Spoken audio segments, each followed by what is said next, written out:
ಗಂಡನನ್ನ ಕಳ್ಕೊಂಡು ದುಃಖದಲ್ಲಿ ಮುಳುಗಿದ್ದಾಳೆ ಈ ಮಹಿಳೆ.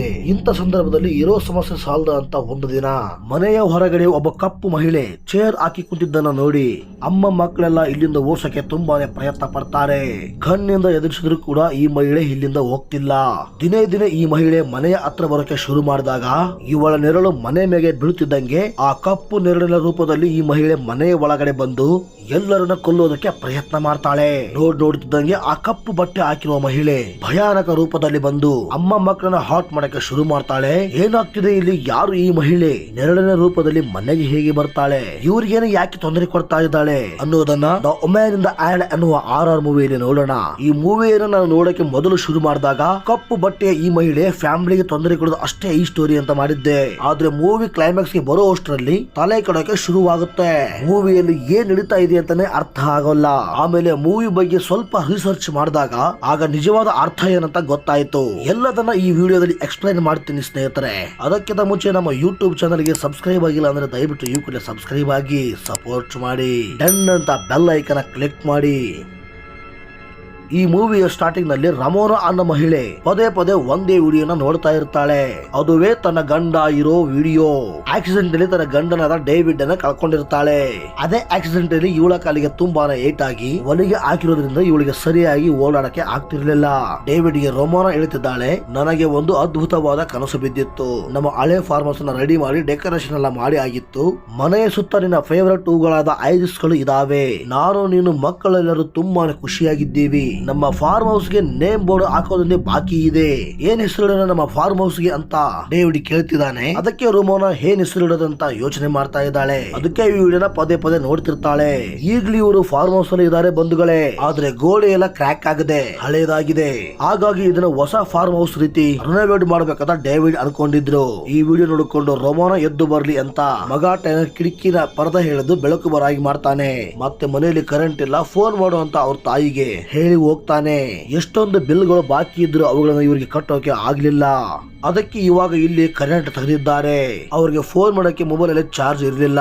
ವಿಡಿಯೋ ನೋಡಿ ನೋಡಿ ಮೊಬೈಲ್ ಅಲ್ಲಿ ಚಾರ್ಜ್ ಹೋಗಿದೆ. ಹೀಗಿರುವಾಗ ಚಾರ್ಜ್ ಎಲ್ಲಿ ಹಾಕ್ಬೇಕು? ಇವರ ಮನೆಯಲ್ಲಿ ನಾಯಿ ಇತ್ತು, ಅದುವೇ ಚಾರ್ಲಿ. ಇದಕ್ಕೆ ಊಟ ಹಾಕ್ಬೇಕಂದ್ರೆ ಡಾಗ್ ಫುಡ್ ಖಾಲಿಯಾಗಿತ್ತು. ಅದಕ್ಕೆ ಫ್ರಿಡ್ಜ್ ಅಲ್ಲಿರೋ ತಮ್ಮ ಫುಡ್ ಅನ್ನ ಹಾಕ್ತಾನೆ. ನಂತರ ಅಡುಗೆ ಮಾಡಕಂತ ಬಂದು ಸ್ಟವ್ ಹಚ್ಚಿ ನೋಡಿದಾಗ ಲೈಟರ್ ವರ್ಕ್ ಆಗ್ತಾ ಇಲ್ಲ, ಮ್ಯಾಚ್ ಬಾಕ್ಸ್ ಕೂಡ ಖಾಲಿಯಾಗಿದೆ.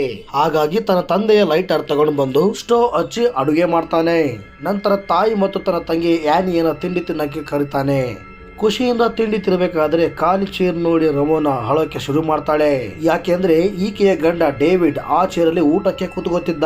ಇದೇ ಸಮಯಕ್ಕೆ ಟೇಲರ್ ಚಾರ್ಲಿಗೆ ತಮ್ಮ ಫುಡ್ ಹಾಕಿದ್ನಲ್ಲ, ಅದಕ್ಕೆ ಅದು ವಾಮಿಟ್ ಮಾಡ್ಕೊಂಡ್ಬಿಡುತ್ತೆ. ಎಲ್ಲರಿಗೂ ರಮೋನಾ ತಿಂಡಿ ತಿನ್ನೋಕೆ ಬಿಡಲ್ಲ. ಚಾರಿನ ಹೊರಗಡೆ ಕಟ್ ಹಾಕು ಅಂತ ಹೇಳಿ ಆನಿ ಕೈಯಲ್ಲಿ ವಾಮಿಟ್ ಒರೆಸ್ತಾಳೆ. ನಂತರ ರಮೋನಾಗೆ ಮತ್ತೆ ಆಕ್ಸಿಡೆಂಟ್ ದೃಶ್ಯ ನೆನಪಾಗುತ್ತೆ.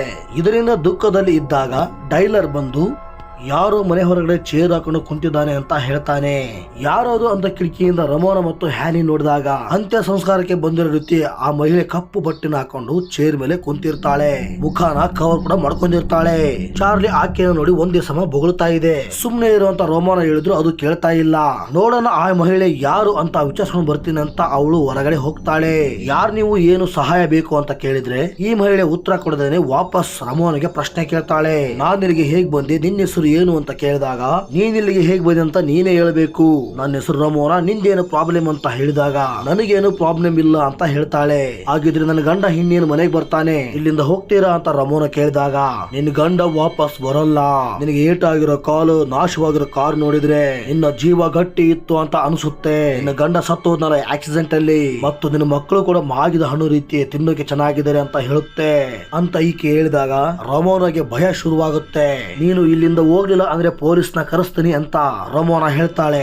ಪೊಲೀಸ್ ನ ಕರ್ಸಕ್ಕೆ ಫೋನ್ ಅಲ್ಲಿ ಚಾರ್ಜ್ ಇದ್ರೆ ತಾನೆ ಅಂತ ಈ ಮಹಿಳೆ ಹೇಳ್ತಾಳೆ. ರಮೋನಾ, ಇವತ್ತೇ ಆ ದಿನ ನೀನು ನನ್ನ ಕರೆದೆ, ಅದಕ್ಕೆ ನಾ ಬಂದೆ. ಇವತ್ತೇ ಆ ದಿನ ಆಗಿದೆ ಅಂತ ಮತ್ತೆ ಹೇಳಿ ತನ್ನ ಕೈ ರಕ್ತ ಆಗಿರೋದನ್ನ ತೋರಿಸ್ತಾಳೆ. ರಮೋನಾ ಮನೆ ಹತ್ರ ಓಡಕ್ಕೆ ಶುರು ಮಾಡಿದಾಗ ಇವರು ಸಾಕಿದ್ದ ಕೋಳಿಗಳನ್ನೆಲ್ಲ ಸಾವನ್ನ ಅಪ್ಪಿರೋದನ್ನ ನೋಡ್ತಾರೆ. ಅಂದ್ರೆ ಆ ಮಹಿಳೆ ಕುಳಿತಿದ್ದ ಜಾಗದಲ್ಲಿ ಆ ಕೋಳಿಗಳನ್ನ ಸಾಯಿಸಿರ್ತಾಳೆ. ಅದಕ್ಕೆ ಅವಳ ಕೈ ರಕ್ತ ಆಗಿರುತ್ತೆ. ರಮೋನಾ ಆಕೆ ಹತ್ರ ಹೋಗ್ಬೇಕಾದ್ರೆ ಕೋಳಿಗಳು ಜೀವಂತ ಇದ್ವು ಬಂಧುಗಳೇ. ರಮೋನ ಶೆಡ್ ಗೆ ಬಂದು ಇಲ್ಲಿರೋ ಹಳೆ ಕಾರ್ನ ಸ್ಟಾರ್ಟ್ ಮಾಡಿ ಫೋನ್ ಚಾರ್ಜ್ ಮಾಡಕ್ಕೆ ನೋಡ್ತಾಳೆ. ಆದ್ರೆ ಜೀಪ್ ಸ್ಟಾರ್ಟೇ ಆಗೋಲ್ಲ. ಅದೇ ಸಮಯಕ್ಕೆ ಚಾರ್ಲಿ ತುಂಬಾ ಬೊಗಳ್ತಾ ಇರೋದ್ರಿಂದ ಅದರ ಹತ್ರ ಆ ಮಹಿಳೆಯ ನೆರಳು ಬರ್ತಾ ಇರೋದನ್ನ ನಾವು ನೋಡ್ತೀವಿ. ಆಗ ಚಾರ್ಲಿ ಬೊಗಳೋ ಶಬ್ದನ ನಿಂತೋಗುತ್ತೆ. ಯಾಕೆಂದ್ರೆ ಬಂಧುಗಳೇ, ಆಕೆ ಕುಳಿತಿದ್ದ ಜಾಗದಿಂದಲೇ ನೆರಳಿನ ಸಹಾಯದಿಂದ ಕೋಳಿಯನ್ನ ಸಾಯಿಸ್ತಾಗೆ ಚಾರ್ಲಿನ ಸಾಯಿಸ್ಬಿಡ್ತಾಳೆ. ರಮೋನ ಮನೆಯೊಳಗೆ ಬರ್ತಿದ್ದಂಗೆನೆ ಆ ಮಹಿಳೆ ಬಗ್ಗೆ ಮಕ್ಕಳು ಕೇಳಿದಾಗ ಮಕ್ಕಳು ಹೆದರಬಾರದಂತ ಸುಳ್ಳು ಹೇಳ್ತಾಳೆ. ಆ ಮಹಿಳೆ ನರ್ಸಿಂಗ್ ಹೋಮ್ ಇಂದ ತಪ್ಪಿಸ್ಕೊಂಡ್ ಬಂದಿದ್ದಾಳೆ. ನಾನೇ ನರ್ಸ್ ಅಂತ ಕನ್ಫ್ಯೂಸ್ ಆಗಿ ಏನೇನೋ ಮಾತಾಡ್ತಾ ಇದ್ಲು. ಅವಳ ತಲೆ ಸರಿ ಇಲ್ಲ ಅನ್ಸುತ್ತೆ. ಯಾಕ್ ಬೇಕು ನಮಗೆ ಹುಷಾರಾಗಿ ಇರೋಣ ಅಂತ ಮನೆಯ ಕಿಟಕಿ ಬಾಗಿಲನ್ನೆಲ್ಲ ಲಾಕ್ ಮಾಡ್ತಾಳೆ ರಮೋನಾ.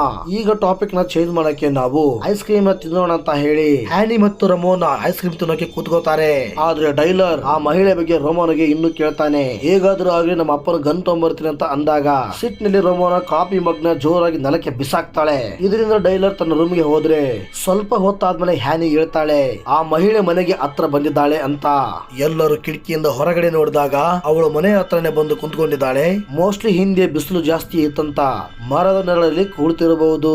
ನೋಡೋಣ ಏನ್ ಮಾಡ್ತಾಳೆ ಅಂತ ಕಿಟಕಿಯಿಂದ ಹೊರಗಡೆ ಆ ಮಹಿಳೆಯನ್ನು ನೋಡ್ತಾ ನೋಡ್ತಾ ಡೈಲರ್ ಹಾಗೆ ಚೇರ್ ಮೇಲೆ ಮಲಗ್ತಾನೆ. ಹ್ಯಾನಿ ಒಂದು ಬುಕ್ ದಲ್ಲಿ ಇಂಗ್ಲಿಷ್ ಪದಗಳನ್ನ ಬರೆಯೋಕೆ ಪ್ರಾಕ್ಟೀಸ್ ಮಾಡ್ತಿರ್ತಾಳೆ. ಆಗ ರಮೋನ ತನ್ನ ಕಾಲಿಗೆ ಹಾಕಿರೋ ಹೊಲಿಗೆಯನ್ನು ಚೆಕ್ ಮಾಡಬೇಕಾದ್ರೆ ದಾರ ಬಿಚ್ಕೊಂಡ್ ಬಂದು ಗಾಯ ಓಪನ್ ಆಗಿ ರಕ್ತ ಬರುತ್ತಿರೋ ಹಾಗೆ ಇವಳಿಗೆ ಕಾಣಿಸುತ್ತೆ. ಕಣ್ಣು ಮುಚ್ಚಿ ಕಣ್ಣು ಬಿಡೋದ್ರಷ್ಟರಲ್ಲಿ ಏನು ಆಗಿರಲ್ಲ, ಹೊಲಿಗೆ ಬಿಚ್ಕೊಂಡಿರಲ್ಲ.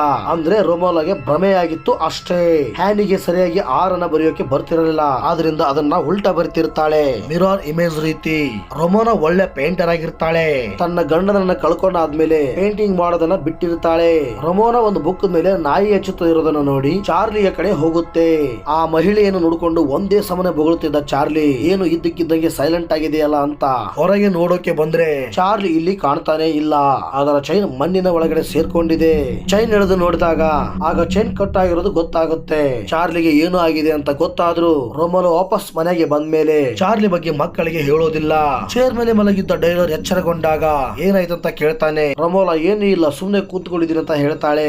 ಇವಳ ಶೂ ಮಣ್ಣು ಆಗಿರೋದನ್ನ ನೋಡಿ ಹೊರಗಡೆ ಹೋಗಿ ಬಂದಿರೋದು ಇವನಿಗೆ ಗೊತ್ತಾತು. ಹತ್ರದಲ್ಲೇ ಇನ್ನೊಂದು ಫಾರ್ಮ್ ಇದೆಯಲ್ಲ, ಅವ್ರ ಹತ್ರ ಹೋಗಿ ಫೋನ್ ಇಸ್ಕೊಂಡು ಯಾರಿಗಾದ್ರೂ ಕಾಲ್ ಮಾಡಿ ಸಹಾಯ ಕೇಳೋಣ ಅಂತ ಅಂದಾಗ ಜೀಪ್ ನ ನನ್ನ ಕೈಯಲ್ಲಿ ಓಡ್ಸಕ್ ಆಗಲ್ಲ, ನಿನಗೆ ಜೀಪ್ ಓಡಿಸೋಷ್ಟು ವಯಸ್ಸಾಗಿಲ್ಲ ಅಂತ ಹೇಳ್ತಾಳೆ. ಜೀಪ್ ಸ್ಟಾರ್ಟ್ ಆಗ್ತಿಲ್ಲ ಅಂತ ಡೈರೆಕ್ಟ್ ಆಗಿ ಹೇಳಲ್ಲ. ನಮ್ಮ ಅಪ್ಪ ನನಗೆ ಜೀಪ್ ಓಡಿಸಕ್ ಕೊಡ್ತಿದ್ರು, ನನಗೆ ಓಡಿಸೋಕೆ ಬರುತ್ತೆ, ಇಲ್ಲ ಅಂದ್ರೆ ನಡ್ಕೊಂತ ಹೋಗಿ ಸಹಾಯ ಕೇಳಿದ್ರೆ ಅಂತ ಡೈಲರ್ ಹೇಳಿದಾಗ ನೀನು ಎಲ್ಲಿಗೂ ಹೋಗೋದು ಬೇಡ ಅಂತ ಚೆನ್ನಾಗಿ ಬೈತಾಳೆ ರಮೋನಾ. ಅದಕ್ಕೆ ಡೈಲರ್ ಬೇಜಾರಾಗಿ ಬಾಲ್ ಅಲ್ಲಿ ಆಟ ಆಡ್ಬೇಕಾದ್ರೆ ಶಬ್ದ ಆಗ್ತಿದೆ, ಆಟ ಆಡಬೇಡ ಅಂತ ರಮೋನಾ ಹೇಳ್ತಾಳೆ. ಆದ್ರೆ ಇವಳ ಮಾತನ್ನ ಕೇಳದೆ ಆಟ ಆಡ್ತಿರ್ಬೇಕಾದ್ರೆ ಡೈಲರ್ ಪಕ್ಕದಲ್ಲಿರೋ ಚಾಕು ಕೈಗೆ ತಗೊಂತಾ ಇದ್ದಾಳೆ ರಮೋನಾ. ಆಗ ನಮಗೆ ಗೊತ್ತಾಗುತ್ತೆ ಇವಳಿಗೆ ಯಾವುದೋ ಒಂದು ಮೆಂಟಲ್ ಪ್ರಾಬ್ಲಮ್ ಇದೆ ಅಂತ. ಅವಾಗ ಮಾತ್ರೆ ಕೂಡ ತಗೊಂತಾ ಇರ್ತಾಳೆ. ಗಂಡನನ್ನ ಕಳ್ಕೊಂಡಾಗಿಂದ ಇವಳು ಬೇರೆನೆ ಆಗಿದ್ದಾಳೆ. ಮಕ್ಕಳು ಮಾತಾಡ್ಕೊಂತಾರೆ ನನ್ನ ತಾಯಿ ಮೊದ್ಲಿನ ತರ ಇಲ್ಲ ಅಂತ. ಸಣ್ಣ ಪುಟ್ಟ ವಿಷಯಕ್ಕೋಸ್ಕರ ತುಂಬಾನೇ ಕೋಪ ಮಾಡ್ಕೊಂಡು ಈಗಲೂ ಅಷ್ಟೇ ಆ ಚಾಕುವಿನಿಂದ ತನ್ನ ಮಗನನ್ನ ಕೊಲ್ಲುವಷ್ಟು ಕೋಪ ಬಂದ್ರು ಕೂಡ ಹೇಗೋ ಕಂಟ್ರೋಲ್ ಮಾಡ್ಕೊಂಡು ಇವನ ಬಾಲ್ ಕಿತ್ಕೊಂಡು ಹೊರಗಡೆ ಬಿಸಾಕ್ತಾಳೆ. ಮತ್ತು ಹ್ಯಾನಿಗೂ ಬೈತಾಳೆ, ಎಷ್ಟು ಸಾರಿ ಹೇಳೋದು ಆರ್ನ ಸೀದಾ ಬರಿ ಅಂತ, ನಿನಗೆ ನಿನ್ನ ಅಣ್ಣನಿಗೆ ಹೇಳಿ ಸಾಕಾಗಿದೆ ಅಂತ ಒಂದೇ ಸಮನೆ ಬೈತಾಳೆ. ಸ್ವಲ್ಪ ಹೊತ್ತಾದ್ಮೇಲೆ ಇವಳಿಗೆನೆ ಬೇಜಾರಾಗಿ ತನ್ನ ಮಗಳನ್ನ ತಪ್ಪಿಕೊಂಡು ಸಾರಿ ಕೇಳಬೇಕಾದ್ರೆ ಇನ್ನು ಕೋಪ ಇದ್ದ ಕಾರಣ ಅಲ್ಲೇ ಇದ್ದ ಚಾಕು ತಗೊಂಡು ಹ್ಯಾನಿಯ ಬೆನ್ನಿಗೆ ಚುಚ್ಚಿ ಬಿಡ್ತಾಳೆ. ಆದ್ರೆ ಇದು ಹೇಗೋ ನಿಜವಾಗಿ ನಡೆದಿಲ್ಲ ಸ್ನೇಹಿತರೆ. ತನ್ನ ಮನಸ್ಸಲ್ಲಿ ಇರೋದನ್ನ ಮುಂದೆ ಇರೋ ಕನ್ನಡಿಯಲ್ಲಿ ನಡೆದಿರೋ ಹಾಗೆ ರೊಮೋನಾ ನೋಡಿದ್ಲು ಅಷ್ಟೇ. ರಿಯಲ್ ಆಗಿ ಇವಳು ಒಂದು ದಿಂಬಿಗೆ ಚಾಕು ಹಾಕಿದ್ದಾಳೆ. ಇದರಿಂದ ನೋಡಿ ಡೈಲರ್ಗೆ ಒಂದು ವಿಚಾರ ಬರುತ್ತೆ, ಹೇಗಾದ್ರೂ ನಾವು ಹುಷಾರಾಗಿರ್ಬೇಕು, ಯಾವ ಬೇಕಾದ್ರೂ ಚಾಕು ಹಾಕ್ಬೋದು, ಹೇಳೋಕ್ಕಾಗಲ್ಲ ಅಂತ. ಹ್ಯಾನಿ ಕಿರ್ಚಾಡಕ್ಕೆ ಶುರು ಮಾಡಿದಾಗ ಏನಾಯ್ತಂತ ನೋಡೋಕ್ ಬಂದ್ರೆ ರೊಮೋನಾ ಕಪ್ ಹೊಡೆದಾಕಿದ್ಲಲ್ಲ ಅದರ ಚೂರು ಹ್ಯಾನಿ ಕಾಲಿಗೆ ಚುಚ್ಕೊಂಡಿರುತ್ತೆ. ಕಪ್ ಹೊಡೆದಾಕಿದ್ದು ರೊಮೋನಾ, ಆದ್ರೆ ಡೈಲರ್ಗೆ ಬೈತಾಳೆ, ತಂಗಿಯನ್ನ ಸರಿಯಾಗಿ ನೋಡ್ಕೊಳ್ಳೋಕೆ ಆಗಲ್ವಾ ಅಂತ. ನಂತರ ಇವಳಿಗೆ ಬ್ಯಾಂಡೇಜ್ ಹಾಕ್ತೀನಿ ಬಾ ಅಂತ ಇವಳನ್ನ ಮೇಲೆ ಕರ್ಕೊಂಡು ಹೋಗ್ತಿರ್ತಾಳೆ.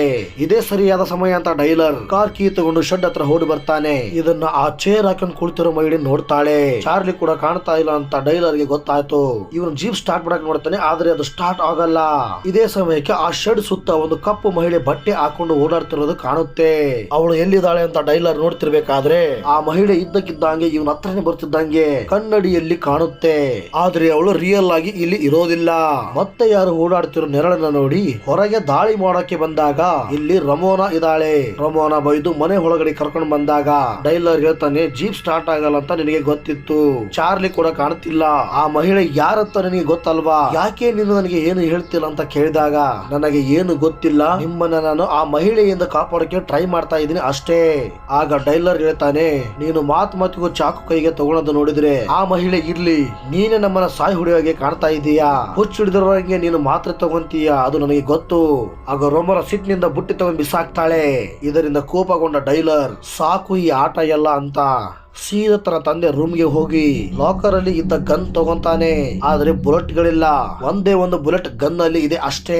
ಇದನ್ನ ರೋಮೋನ ತಡೆಯೋಕ್ ಬಂದಾಗ ತಂದೆಯ ರೂಮಲ್ಲಿ ಇವಳನ್ನ ಕೂಡಾಕಿ ಮನೆಯಿಂದ ಹೊರಗಡೆ ಆ ಮಹಿಳೆ ಹತ್ರ ಬರ್ತಾನೆ. ಇವಳಿಗೆ ಗನ್ ತೋರಿಸಿ, ನಿನಗೆ 10 ಸೆಕೆಂಡ್ ಕೊಡ್ತೀನಿ ಅಷ್ಟೇ, ನಿನ್ ಚೇರ್ ಎತ್ಕೊಂಡು ಇಲ್ಲಿಂದ ರೈಟ್ ಹೇಳ್ಬೇಕು, ಇಲ್ಲ ಅಂದ್ರೆ ಶೂಟ್ ಮಾಡ್ತೀನಿ ಅಂತ ಟ್ರಿಗರ್ ಮೇಲೆ ಬೆರಳಿಟ್ಟು, ಆದ್ರೆ ಸೇಫ್ಟಿ ಲಾಕ್ ತೆಗೆದಿರಲ್ಲ. ಇದು ಆ ಮಹಿಳೆಗೆ ಗೊತ್ತಾಯ್ತು ಅನ್ಸುತ್ತೆ. ಅದಕ್ಕೆ ಎದ್ದು ಹೋಗಲ್ಲ. ಇವನ ಹತ್ರನೇ ನಡ್ಕೊಂಡು ಬಂದು ಮೊದಲನೇ ಬಾರಿ ಅವಳು ತನ್ನ ಮುಖ ತೋರಿಸ್ತಾಳೆ. ಇವಳು ನೋಡಕ್ಕೆ ದೆವ್ವ ತರ ಇರದೆ ಅವಳು ನಾರ್ಮಲ್ ಆಗಿರ್ತಾಳೆ. ನಮಗ್ ಗೊತ್ತಾಗುತ್ತೆ.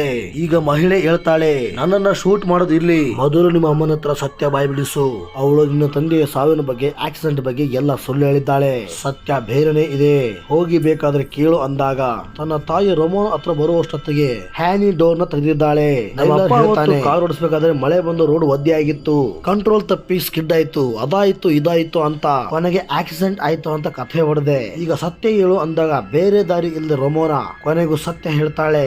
ಒಂದು ದಿನ ಇವಳು ಮತ್ತು ಡೇವಿಡ್ ರೆಸ್ಟೋರೆಂಟ್ ಗೆ ಡಿನ್ನರ್ ಮಾಡಕತ್ತ ಬಂದಾಗ ಖುಷಿಯಾಗಿರ್ಬೇಕಾದ್ರೆ ಸಂದರ್ಭದಲ್ಲಿ ಶಾಕಿಂಗ್ ವಿಷಯ ಹೇಳ್ತಾಳೆ. ರೋಮೋನ, ನನಗೆ ಈ ಫಾರ್ಮ್ ಹೌಸ್ ಅಲ್ಲಿ ಇರೋಕೆ ಇಷ್ಟ ಇಲ್ಲ, ಸಿಟಿಗೆ ವಾಪಸ್ ಹೋಗ್ಬೇಕು ಅಂತ.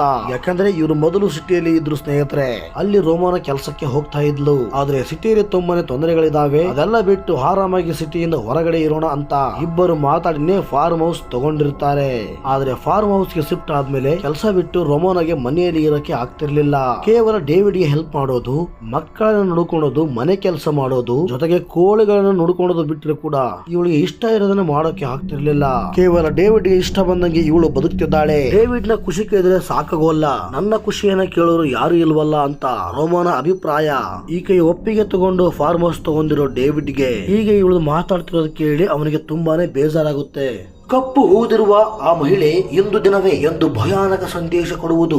ಆದರೆ ಆತ್ಮೀಯವಾಗಿ ಆ ಮಹಿಳೆ ಆಕೆಯ ಜೀವನಾತ್ಮದ ಬೆಳಕು. ರಮೋನಾದ ಅಡಿಗಲ್ಲಿಯ ಭಾವನೆಗಳು, ತಣಿವು ಮತ್ತು ಅಪರಾಧ ಭಾವನೆಗಳ ಪ್ರತಿಫಲ. ಕೊನೆಯಲ್ಲಿ ರಮೋನ ಆ ಭಯಗಳ ಎದುರಿಗೆ ನಿಂತು ಮುಕ್ತಿಯಾಗಿ ಬದುಕಲು ನಿರ್ಧರಿಸುತ್ತಾಳೆ. ದಿನಗಳು ಕಳೆದಂತೆ ರಮೋನ ವಿಚಿತ್ರ ಘಟನೆಗಳನ್ನು ಅನುಭವಿಸುತ್ತಾಳೆ. ಧ್ವನಿಗಳು ಕೇಳಿಸುತ್ತವೆ, ಕನಸುಗಳು ನಿಜವಾದಂತೆ ತೋರುತ್ತವೆ ಮತ್ತು ಅವಳ ಮಕ್ಕಳು ಸಹ ಸಹಜವಾಗಿ ವರ್ತಿಸುತ್ತಾರೆ. ಕೊನೆಗೆ ಆ ಮಹಿಳೆ ಯಾರು ಎಂಬುದು ಬಹಿರಂಗವಾಗುತ್ತದೆ. ಅದುವೇ ನಿಜವಾದ ವ್ಯಕ್ತಿಯಲ್ಲ, ರಮೋನದ ಮನಸ್ಸಿನೊಳಗಿನ ನೋವು, ಪಾಪ ಭಾವನೆ ಮತ್ತು ಆತ್ಮದ ಅಂಧಕಾರ ರೂಪ. ಚಿತ್ರದ ಅಂತ್ಯದಲ್ಲಿ ರಮೋನ ತನ್ನ ಆಂತರಿಕ ಭಯಗಳ ವಿರುದ್ಧ ಹೋರಾಡಿ ತನ್ನ ಜೀವನವನ್ನು ಮತ್ತೆ ಹಿಡಿಯಲು ಯತ್ನಿಸುತ್ತಾಳೆ.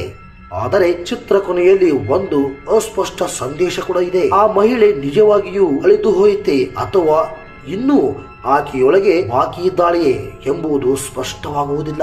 ಈ ಚಿತ್ರ ಮನಸ್ಸಿನ ಅಳಲು, ಅಪರಾಧ ಭಾವನೆ ಮತ್ತು ಆತ್ಮ ಸಂಕಟಗಳ ನಡುವೆ ನಡೆಯುವ ಭಯದ ಕಥೆಯಾಗಿದೆ. ಸ್ನೇಹಿತರೆ ಮತ್ತು ನನ್ನೆಲ್ಲ ಬಂಧುಗಳೇ, ವಿಡಿಯೋ ನಿಮಗೆ ಖಂಡಿತವಾಗಿಯೂ ಇಷ್ಟ ಆಗಿದೆ ಅನ್ಕೋತೀನಿ. ಇಂಥ ಹೊಸ ವಿಡಿಯೋಗಳನ್ನು ನೋಡಲು ದಯವಿಟ್ಟು ನಮ್ಮ ಯೂಟ್ಯೂಬ್ ಚಾನಲ್ಗೆ ಯಾರೆಲ್ಲ ಸಬ್ಸ್ಕ್ರೈಬ್ ಆಗಿಲ್ಲ ಈ ಕೂಡಲೇ ಸಬ್ಸ್ಕ್ರೈಬ್ ಆಗಿ, ಲೈಕ್ ಶೇರ್ ಮಾಡೋದನ್ನ ಮರಿಲೇಬೇಡಿ. ಮತ್ತೆ ಮತ್ತೊಂದು ಡಿಫರೆಂಟ್ ವಿಡಿಯೋದಲ್ಲಿ ಸಿಗೋಣ. ಅಲ್ಲಿವರೆಗೂ ಎಲ್ಲರಿಗೂ ಥ್ಯಾಂಕ್ಸ್ ಫಾರ್ ವಾಚಿಂಗ್.